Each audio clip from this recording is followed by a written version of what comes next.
The Hollywood Museum presents Hollywood Museum Squares.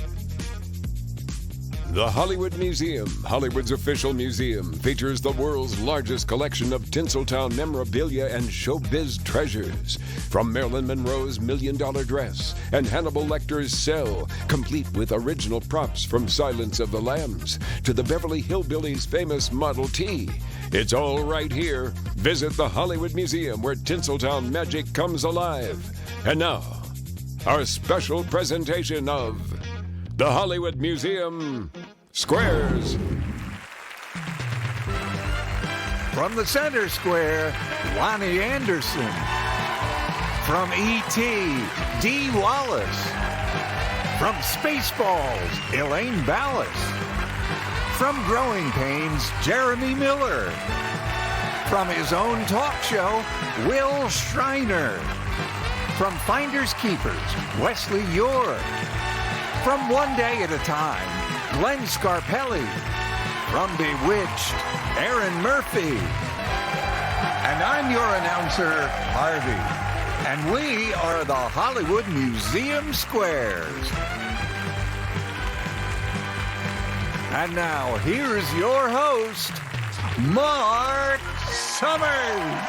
How's it going? Thank you very much, Harvey, and welcome to the Hollywood Museum Squares. Hello, stars. Hello, Marc. Hey, Marc. Oh, Marc. Good to be here today. Harvey, how's it going? Harvey and I have been doing shows together for over 30 years. We started on Blvd. We did a show called History IQ. What else have we done, Harvey? I'm trying to think. Well, we closed down a few restaurants, and we had to leave quickly one time when you forgot your credit card. But other than that, what are you doing these days, Harvey? Tell everybody. I'm working in my home studio and producing albums. I've just finished my 6th album with John Flynn, and it's due to be released within a month. And it's called Wild Beat the Wings. There, John, I got your plug in. Fantastic. Well, we have 2 great contestants. We're going to meet them right now, starting with Mr. X. Say hello to Doug. How are you, Doug? Well, I live in the Pasadena area of California. I design car interiors, and I've been doing that for about 26 years now. You know, I was driving through Pasadena the other day, and I got pulled over by a float. Is that normal, or? Yep, it sure is. Very nice. And we have a young lady, Miss O. Rachel. Tell me about your life. Really excited to be here. I'm from Queens, New York. That's where I am right now. And I work at the Daytime Emmys. Very cool. Congratulations. Well, you all know the rules. I'm going to ask you a question. If you don't know the answer, think the other team doesn't have a clue, you can always dare them. Marc. Yeah. How many times have I told you, stay on the meds? Hollywood Museum Square. Okay, got it. Okay. Yeah. Object of the game is to get tic-tac-toe, 3 squares across, up and down, or diagonally, or to acquire the most squares you can. First 2 games going to be worth 500 points. After that, each game is going to be worth 1,000 points. The player at the end of this game with the most points is going to win a private celebrity tour of the Hollywood Museum for a party of 10. Remember, the way you earn a square is by determining if the star is giving the correct answer or just making one up. We tossed a coin backstage and we find out that Doug is going to start things off. So Doug, pick a star if you would, please. Let's go with the fabulous Elaine Ballace. Elaine Ballace, how are you? Great. How are you? I'm doing really well. You worked with Mel Brooks, didn't you? I did Life Stinks. I did Spaceballs, Robin Hood Men in Tights, and Dracula Dead and Loving It. And is he as wacky and crazy as everybody says he is? He's the most serious person you'll ever meet. Come on. I don't believe that for a second. All right, here's your question. Miss Piggy from the Muppets once said that she gets furious whenever Kermit does this. Does what? Well, I mean, like any woman, she would be jealous and furious if he flirted with anyone else. But he has flirted with me. Flirting with anybody else. What do you say, Doug? I'll have to agree. Tries to break up with her is the answer. Circle gets the square, and we're going to move over here to Rachel. Pick a star. I'm going to have to go with the center square, Loni.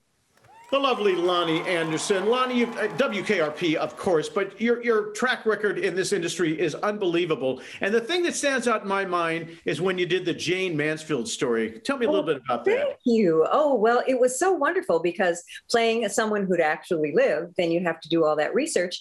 And I had actually asked for and said, I don't think I can do the movie without Arnold Schwarzenegger playing Mickey Hargitay. And so Arnold and I had a meeting with the producers together, and it all worked out. And there was Arnold, and he would do his lines, and you couldn't understand a word he said. And we kept thinking, oh, this poor guy, you know, he has no future in this industry at all. But we were all fooled. He's fantastic. Yeah, he did quite a job, both as the governor of California and back in the movies again. So I know. I have a question for you. When kids are asked these days, Loni, what is the happiest place on earth? What do they say? Oh, my gosh. I know a lot of them have been at home and they're not feeling too happy, and it might just be going outside. But I think in all reality, we all still have a little Disney thing. Going to Disneyland or Disney World is the happiest place on earth. Happiest place on earth. What do you say, Rachel? I'll agree. Circle gets a square. Nice job. Congratulations. We have 2 circles on the board. We're going to go to Doug. You need to get on the board. I'll have to go with D. Wallace. Good choice. D. Wallace, you've done so many amazing things in this industry. We all know about E.T., but one of my favorite shows in the whole world was The Streets of San Francisco. You did that show. That was my big start, but hey, it was a credit. All right. Well, for some reason, I remember that episode. So what can I tell you? Here's a question for you. Let's take a look at this photo from the Hollywood Museum. We have 2 movie posters that you can see at the museum featuring that larger-than-life lady, Bette Davis. When a newspaper reporter asked Bette for a quote after this actress died, Bette said, "You should never say bad things about the dead. You should only say good. She is dead." Good. Who was she talking about? I think everybody knows this, so I'm just going to put it out there. Joan Crawford. I mean, they were enemies most of their life. So Joan Crawford. Agree or disagree there, Doug? I agree. Agree. Good move. You are right. We got it on the board for you. Back over to Rachel. Pick a star. I have amazing memories of watching Bewitched Be Wednesdays with my mom, so I got to go with Erin Murphy. Erin, we all know you from Bewitched, but tell me a little bit about Life Interrupted. Oh, wow. Life Interrupted was a little series I did a few years ago that had a bunch of classic TV actors. It had Don Wells and Allison Arngrim, and we shot it kind of as a pilot and turned it into a web series. It was a ton of fun to do. It's always fun to kind of step back with people that you grew up with in the industry and get to play television, isn't it? Absolutely. Just like now. Yeah, just like now. Exactly right. All right. What should you do if your dog is constipated? Oh, boy. I've got dogs. I say enjoy it for a day or 2. You don't have to pick up the poop. I agree 100%.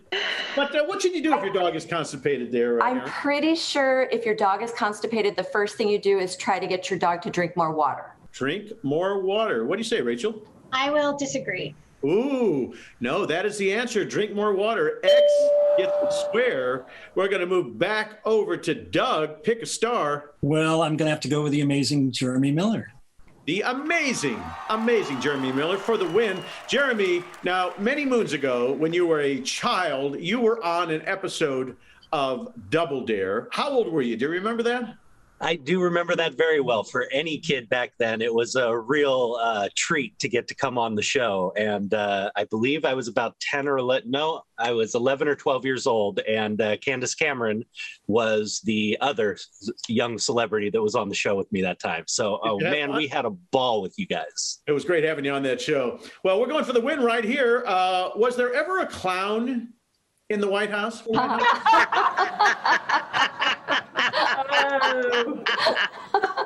How long do you have?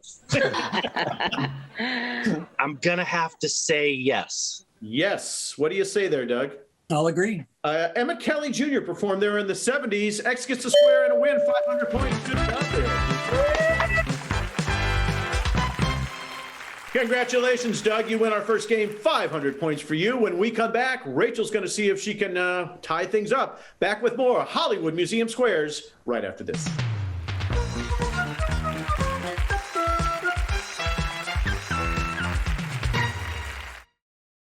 Hi, this is Peter Marshall, and we're so glad you're enjoying the special edition of Hollywood Museum Squares. You know, back in 1966, when Hollywood Squares premiered, I thought it would probably be a 13-week gig. Then we did the show for 16 years daytime and 8 years in primetime. It was the most fun and the easiest thing I've ever done in show business. So hats off to my buddies, John Davidson and Tom Bergeron, who did a wonderful job carrying on the Squares tradition of laughs and fun. It's a pleasure to join them and our other hosts for this series of the Hollywood Museum Squares, spotlighting the Hollywood Museum and its fine work preserving our entertainment industry history. Oh, by the way, thanks to you for being here. You know, we couldn't do it without you. Hi, I'm Danelle Dadigan, president and founder of the Hollywood Museum in the historic Max Factor building here in Hollywood. When we originally thought up the idea to invite Hollywood personalities to send in their short videos to use on the Hollywood Museum social media platforms, we honestly had no idea of the overwhelming response we would receive. I've been in the Hollywood Museum's collection for years. It's such a fun place to be.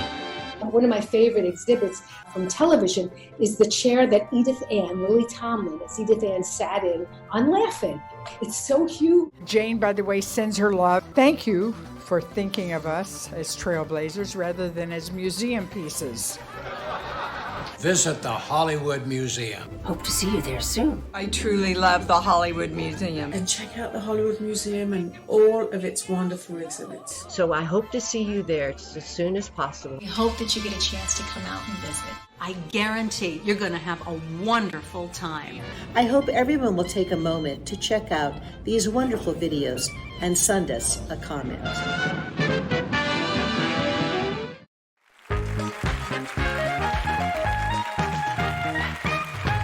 Welcome back. Doug, 500 points on the board. Rachel, you want to catch up, so do me a favor and pick a star. I'm going to start with Will. Will Shriner, the famous Will Shriner. Will and I started at the Comedy Store. I started in 76. When did you start there? I started in 77. So I was a year ahead of you, son of a gun. You worked under another name back then, I remember. That's right. I was Marc Berkowitz. You're absolutely right. What happened to Marc Berkowitz? He just dropped out of business. One night, I'm at the Comedy Store with Will, and we go in and we see an act by the name of Tony Clifton.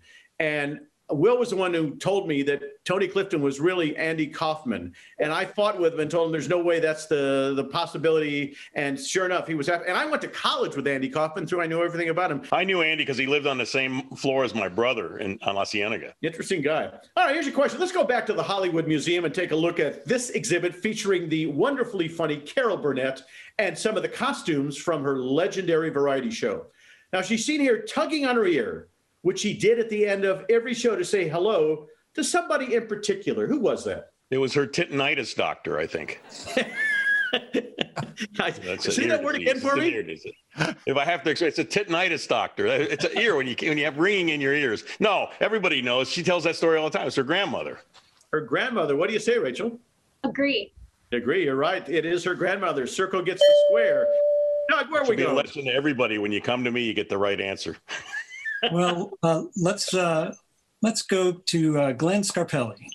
The lovely and talented Glenn Scarpelli from One Day at a Time. We all know that. But you've done many other things. Talk to me about the show Georgia. Georgia. Oh, my gosh. We did a reading of an incredible movie right there at the Hollywood Museum called Georgia. And it really celebrated trans life, coming out as a trans person. It's such a wonderful film. And I have a very deep connection to the museum because of that. I'm just so happy to be here to support the Hollywood Museum today. Here's your question. Tony Randall once said, "Lips that touch this are lips that will never touch mine." What was he referring to? Jack Klugman? Oh, gosh. I think he used to make fun of, when he was on the Tonight Show, he used to make fun of Johnny smoking so much. So I'm going to say cigarettes. Cigarettes. What do you say there, Doug? I'll disagree. Disagree. Cigarettes is the answer. Circle gets the square. Good job there, Glenn. All right, Rachel, you're in a good situation here. Where are we going? Obviously, I got to go with D. I love D. Wallace. So, D, when you did E.T., how long did it take to shoot that movie? About 3 months. That's it. And when you were doing it, did you know it was going to be the gigantic hit that it turned out to be? No, I don't think you ever know. You just want to do a great job. And you did. Thank All you. right, for the win, would you ever combine strawberries and balsamic vinegar? Well, what stays in the bedroom stays in the bedroom. Well, yes. You would, huh? Would you ever combine strawberries and balsamic vinegar? You say yes. What do you say, Rachel, for the win? It's an old Italian combination that works really well. It's fantastic. Yes, and you get the win. Congratulations. You're probably saying who's going to win this game. After the break, we're going to find out. We'll be back right after this.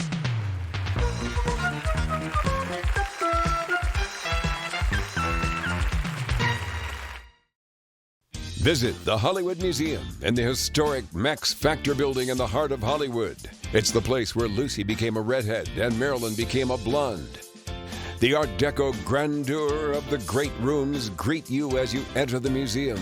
Hollywood's most glamorous and beautiful pass through here on their way to personal makeup sessions with legendary makeup artist Max Factor himself. He created the iconic looks for so many of Hollywood's golden age stars. You'll see the 4 beauty chambers where hair color determined makeup combinations. Many stars became redheads here, but Lucille Ball's hair and makeup created by Max Factor defined the Lucy we all came to know and love. All this and more at the Hollywood Museum, where Tinseltown magic comes alive. Hello, I'm Danelle Dadigan, president and founder of the Hollywood Museum in the historic Max Factor building in Hollywood. On behalf of the entire Hollywood Museum family, we would like to thank the more than 40 personalities, directors, producers, writers, and crew who have so graciously come together for these truly remarkable productions of the Hollywood Museum Squares. In 5, 4, a big applause, everyone. 3, 2. So many of the original stars of this hit game show are featured in the museum, including its 3 famous hosts, the master of the Hollywood Squares, Peter Marshall, John Davidson, and Tom Bergeron. The Hollywood Squares entertained audiences for more than 40 years in many incarnations. We invite you to sit back alone or with your family, play along with your favorite stars, and enjoy the rest of the show.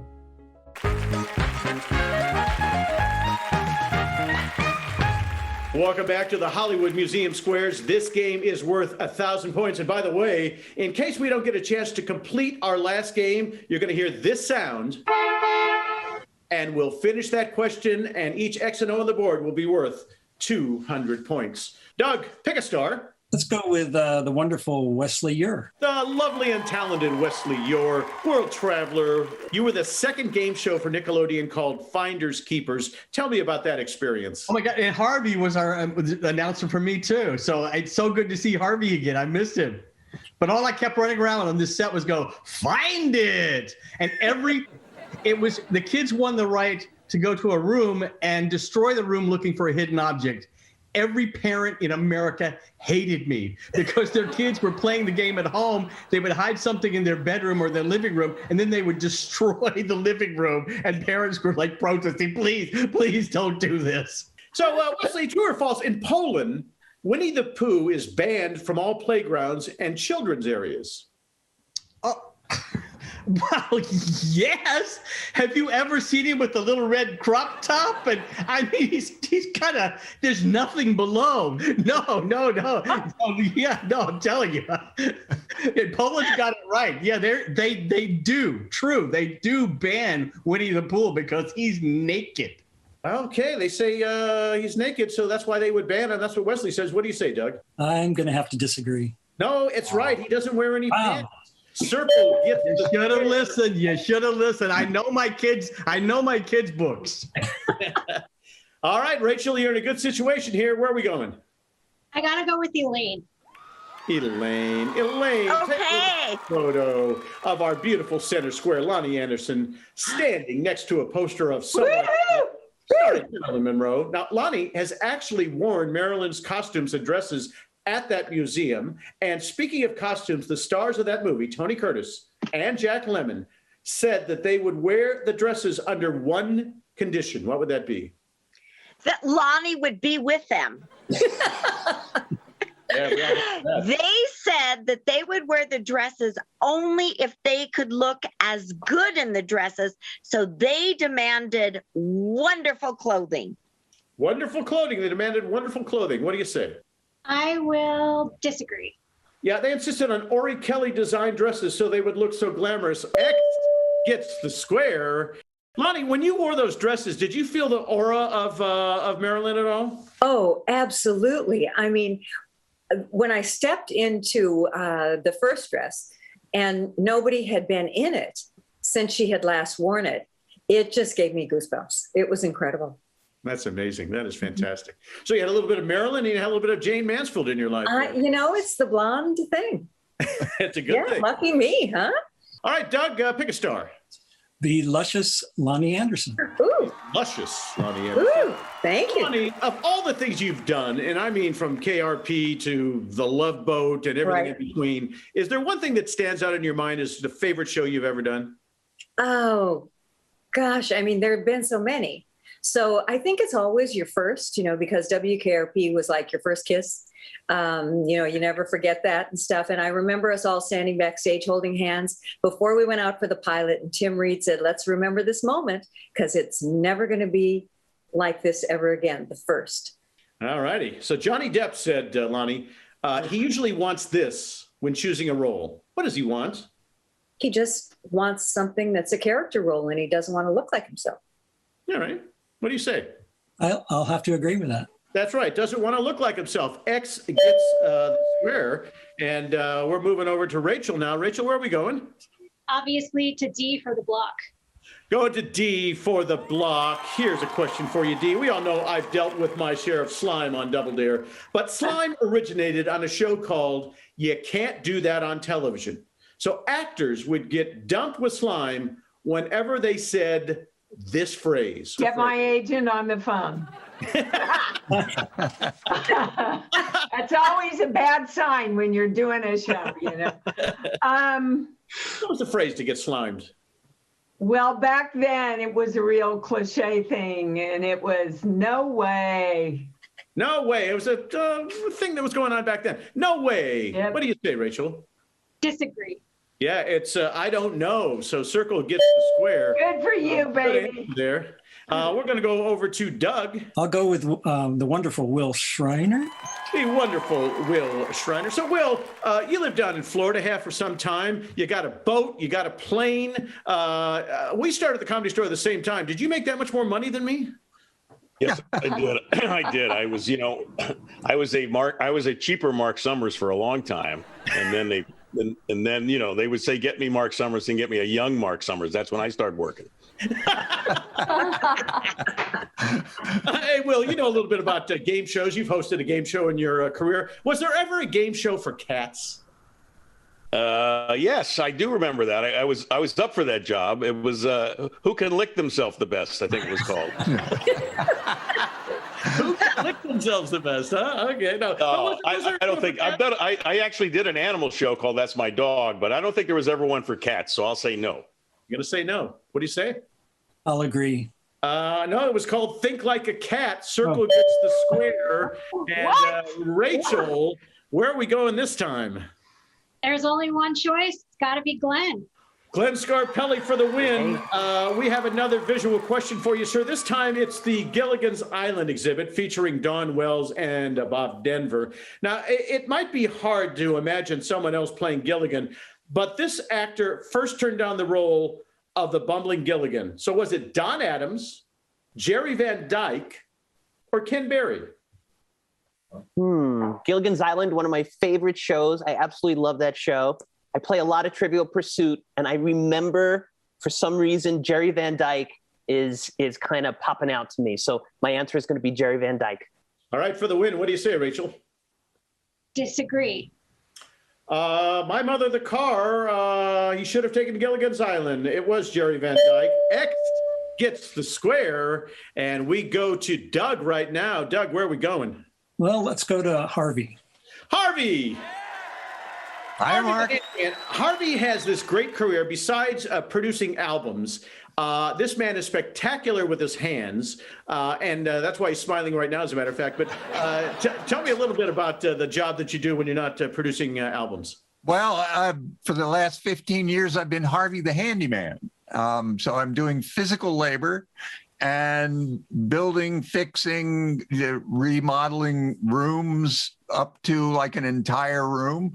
And it's like I'm my own boss. I got a truck with my face on the side of it. I go to work when I want to. When I don't want to work, I don't. It's really been a lot of fun. Back when I was living in Philadelphia, I wanted Harvey to build a bookcase for me. And tell everybody what you said, Harvey. I pick and choose my customers very carefully, and I would never work for you in a million years. Something like that. That's pretty close. That's pretty close. Yeah, absolutely right. Well, I value our friendship, and I wanted to remain friends with you. And I know after 5 minutes, I would have wanted to kill you. And I have hammers and pointy instruments. So, true or false, Harvey? A recent study showed over 70% of choking victims were those who choked on their nuts. True or false? Well, I know we've all wished that were true at one time or another in our lives, but no, I'm going to say the real answer is no. False. Okay, what do you say there, Doug? I'll agree. The answer is true. The answer is true. So Circle gets the square. Rachel, tell me where we're going now. All right, Erin wants to be picked, so Erin. We're going to Erin, and Erin, this is for the win. Every slumber party Barbie in 1965 came with a book. It was titled How to What? When it spin the bottle. I actually know this answer. I know this answer. I've done Barbie commercials. I am 100% sure it is How to Lose Weight.